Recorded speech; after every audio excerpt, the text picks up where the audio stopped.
ঢাকা শহরে বর্তমানে প্রচুর অ্যাক্সিডেন্ট হচ্ছে, হ্যাঁ। এই অ্যাক্সিডেন্ট হঠাৎ করে এত অ্যাক্সিডেন্ট হওয়ার কারণটা কি, আপনি কি মনে করেন? আচ্ছা, এটা না বললেই নয়। যেমন একটু আগে বললাম যে চিটিং আর এই যে ফিটিং নামে যে এই সার্ভিসটি সিটিং চলতেছে, এর নামে চিটিং যেটা, চিটিং। হ্যাঁ। আচ্ছা, এটা হলো আপনার অ্যাকচুয়ালি আমার পুরোপুরি মনে আছে এটা 2007 বা 8-এর দিকে হবে। আমি গ্রামীণ গাড়ি চালাই মিরপুর 12 থেকে গুলশান 2 নম্বর। তো ইফতারির ম্যাক্সিমাম কত আধা ঘন্টা আগে একটা লোক কাকুলি দাঁড়িয়েছে যাত্রী, ঠিক আছে, রোজা আছে কিনা তা আমি জানি না। তো আমার গাড়িটা সিটিং, একজন যাত্রী ওভার নাই, অবশ্য ছোট গাড়ি। একটা যাত্রী খুব প্রিকোশ করে গাড়িতে উঠলো জোর করিয়া, ইউটার্নের মোড়ে ঘুরতেছি, জোর করে উঠলো। তো পাশের এক যাত্রী ওনারা এমন এক কথা বললো যে লাইতিয়া ফালে দিম গাড়ি থেকে যদি না নামোস, এটা সিটিং গাড়ি। তখন আমার এত খারাপ লাগছে, একটা যাত্রী হয়ে যাত্রী এই কথাটা বললো, ঠিক আছে। তো অ্যাকচুয়ালি এইরকম কিছু জিনিস নিয়ে দেখা গেছে ড্রাইভার সিচুয়েশন ঠিক রাখতে পারে না। যেমন এই একটা হেল্পার একটা ড্রাইভার, কিন্তু একটা গাড়িতে এমন গাড়িতে আছে 100 লোকও থাকে, যেমন লোকাল সার্ভিস গাড়িতে মিনিমাম 40-50টা সিট আছে, আর 20-30 জন লোক দাঁড়িয়ে যায়। তখন সবগুলোই কিন্তু এটা ড্রাইভারের ম্যানেজ করতে হয়। দেখা গেছে অনেকে 5 টাকা ভাড়া দিল, বলে এই শালা বেটা যাস না কেন। উনি কিন্তু পিছিতে দেখতেছে না ড্রাইভার কি জন্য ব্রেক করছে, একটা যাত্রী নামতেছে উনি ব্রেক করছে, পিছিতে একজনে বলতেছে এই বেটা যাস না কেন, ঠিক আছে। তখন তার শুনতে হয়, কারণ সে বাধ্যতামূলক কিছু করার নাই, তার গাড়িটা নিয়ে যা গন্তব্যস্থলে পৌঁছতে হবে। আবার আরেকজনে বলতেছে ব্রেক কর, আমরা নিয়ে যা, ঠিক আছে। এই মিলিয়ে ঝিলিয়ে কিন্তু আছে একজন নামতে যায় আরেকজন উঠে যায়। আচ্ছা, এই যে মানে কেউ বলছে দাঁড়া নিয়ে যা, কেউ বলছে যে না তুই বাস দাঁড় করাবি না, আবার অনেক সময় দেখি যে আমরা অনেক যাত্রী কিন্তু খুব মানে বাজে ভাষায়, মানে খারাপ ভাষায় গালমন্দ করে, হ্যাঁ।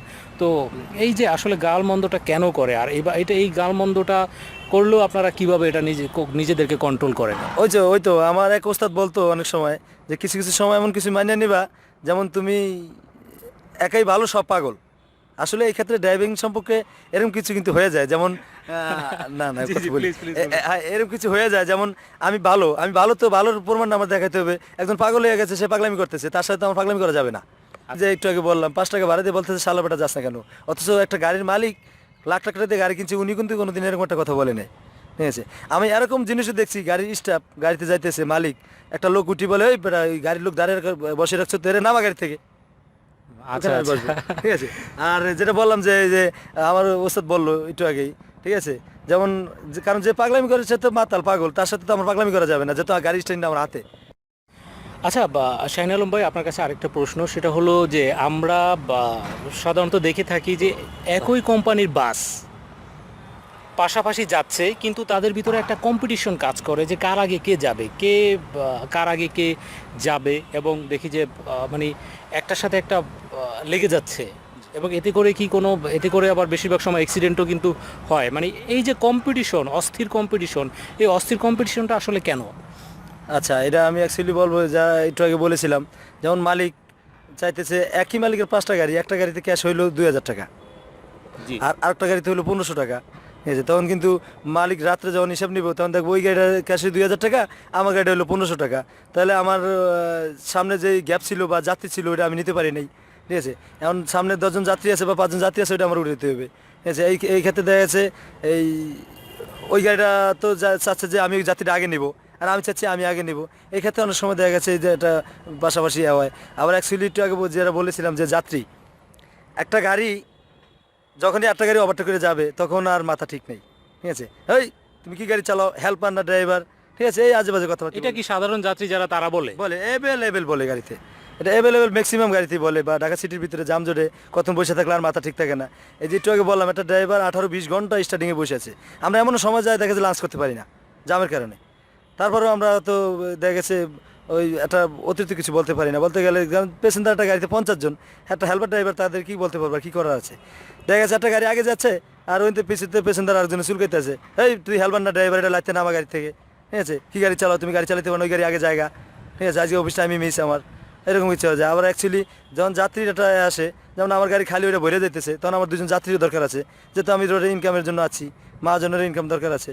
তো সব মিলিয়েই দেখা গেছে উভয় সবারই এখানে গাফিলতি আছে, ঠিক আছে। মালিক পক্ষ মালিক পক্ষের আসলে যে একটা প্রেশার, ড্রাইভার হেল্পার যাদের হাতে গাড়ি তুলে দেয় তাদেরকে মানে কি রকম প্রেশার করে, যে মানে প্রেশারটা কি রকম হয়, যে আমাকে এত টাকা দিতে হবে, তো এত টাকা দিতে হবে, নাহলে তোমাকে আমি বাস দেবো না, এরকম কি কোনো একটা নির্দিষ্ট টাকার অঙ্ক বা একটা প্রেশার দিয়ে রাখে আপনাদেরকে? হ্যাঁ, এটা ওবিল সিস্টেম যে গাড়িগুলো চলে, দেখা গেছে রাস্তা সুপারভাইজার আছে, ওবিল আছে।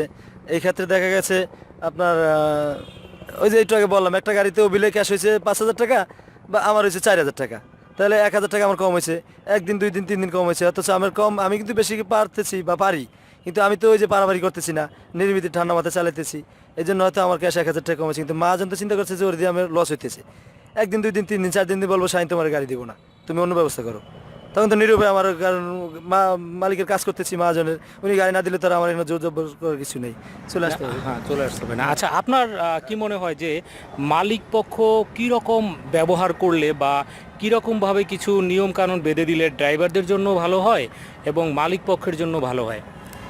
অ্যাকচুয়ালি এটা আমি বলবো, যেমন মালিকরা একটা পাকাপোক্ত ড্রাইভার হাতে, লাইসেন্স আলা ড্রাইভার হাতে, যেমন গাড়ি তার 5টা কাগজ পারফেক্ট থাকবে, গাড়ি পুরোপুরি পারফেক্ট থাকবে যাতে রাস্তায় কোনো ক্ষতিগ্রস্ত না হয়, আর একটা পাকাপোক্ত ভালো লাইসেন্স আলা ড্রাইভার দেখ, আর তার প্রতি এরকম আচরণ করা যাবে না যে প্রেশারে রাখতে হবে, আজকে তোমার গাড়ি দিলাম, তোমার আজকে 5টি মারতেই হবে বা 10,000 টাকা ক্যাশ করতে হবে, এরকম হলে কিন্তু দুর্ঘটনা কোনোদিন এটা নিরসনে আনা সম্ভব না। না, মালিক পক্ষ যদি প্রেশার করে যে আমাকে 10,000 টাকা পার ডে 10,000 টাকা দিতেই হবে, তখন আসলে ড্রাইভারের মাথা ঠিক থাকে না যে এত টাকা আমি কিভাবে দেব, দেবো। তারপরে আমার বেতন নেব। তো সেই ক্ষেত্রে ড্রাইভাররা আসলে আপনি যেটা বলছেন যে সেই ক্ষেত্রে ড্রাইভাররা একটু বেশি মানে উচ্ছৃঙ্খল হতে বাধ্য হয়ে যায় এবং হয়ে যায়, এটা তো আসলে মালিক পক্ষের উচিত না, তাই না? জি হ্যাঁ, এটা তো অ্যাকচুয়ালি উচিত না, আমি বলবো এই প্রেশারটাও যে না থাকে, যেহেতু ওবিল আছে, রাস্তায় ওবিল সিস্টেম আছে, মালিক সমিতির লোক আছে, ঠিক আছে, তারপরে কোন গাড়িটা কজন যাত্রী নিতেছে এটা দেখতেছে রাস্তায়, আর প্রেশারই তো অ্যাকচুয়ালি ওই যে রাস্তা সকালে মালিক দিবে 1 তুমি 10,000 টাকা ইনকাম করে 5টা টিপ মারিও, আবার রাস্তায় আসলে যাত্রী দেশে যাত্রী উড়িতে গেলে তার 2জন যাত্রী লাগবে, বের করতে হবে, ওই যাত্রীর কাছে হরানি হইতে আছে, ঠিক আছে, বিভিন্ন রকম কথা শুনতে হয়, তখন কিন্তু আর ব্যালেন্স ঠিক থাকে না। আচ্ছা, এই যে এই প্রেশারটা দেওয়ার তো কোনো কারণ দেখি না আমরা, কিন্তু ঢাকা শহরে দেখি যে কিছুক্ষণ পর পরই কিন্তু কাউন্টারে কিন্তু চেকিং হচ্ছে, কাউন্টারে কিন্তু হিসাব করা হচ্ছে। তাহলে এই যে হিসাব করা হচ্ছে, হিসাবেই তো আপনার টাকাটা বের হয়ে যায়, তাই না? তাহলে এই যে হিসাব অনুযায়ী তো মালিক টাকা পায়, তাহলে আবার এক্সট্রা প্রেশার, অতিরিক্ত এই প্রেশারটা কেন দেওয়া হয়? অতিরিক্ত প্রেশার বলবো ওই যে একটু আগে বললাম, যেমন ইনকাম, যে 10 টাকা ইনকাম বেশি করে দিতেছে মালিক তারই গাড়ি দিচ্ছে, অথচ তার কি সে কি পাকাপোক্ত ড্রাইভার না কি, এটা হচ্ছে জাস্টিফাই করতেছে না। এর ভিতরে ম্যাক্সিমাম দেখা গেছে যে এই পালা স্টুডেন্টের যে গ্যামজামের ভিতরে অনেক লোকই ধরা পড়ছে, এমনকি সরকারি লোক গাড়িও ধরা পড়ছে, লাইসেন্স নেই, গাড়িতে কাগজ